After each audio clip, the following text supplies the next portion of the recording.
La dépendance affective, c'est quand ton équilibre émotionnel repose excessivement sur une autre personne. Ton humeur dépend de ses messages, de son attention, de sa présence. Ce n'est pas de l'amour intense, c'est une peur de perdre, une peur de ne pas être suffisant seul.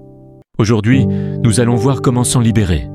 Pour l'éviter, le premier principe, c'est de te construire indépendamment de la relation. Tu dois avoir une identité solide, tes projets, tes ambitions, ta discipline, ta vision. Plus ta vie a une direction nette, moins tu t'accroches. Une relation doit être un plus, pas ton unique source de bonheur. Deuxième point, apprendre à tolérer l'absence. Le silence ne signifie pas l'abandon. Quand l'anxiété monte, ne réagis pas immédiatement. Respire, occupe-toi, travaille. Entraîne ton cerveau à comprendre que tu es en sécurité, même sans validation immédiate de ton partenaire. Troisièmement, renforcer ton estime personnelle.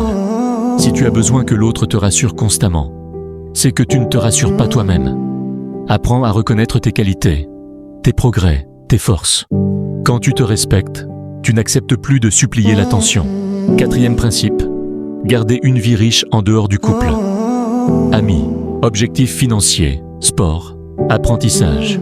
Une personne émotionnellement forte ne met pas tout son univers dans une seule relation. Cela constitue un bouclier même en cas de séparation. Cinquième principe, change ton langage intérieur. Au lieu de penser « je ne peux pas vivre sans lui », dis plutôt « je peux vivre sans lui, mais je choisis d'être avec lui ». Un amour équilibré, c'est deux personnes complémentaires qui marchent ensemble. La vraie force, c'est d'aimer sans perdre ta direction. Oui, un partenaire peut participer à l'évolution de ta vie, mais ne fais jamais de lui ta raison de vivre, car dans ce monde, rien n'est acquis.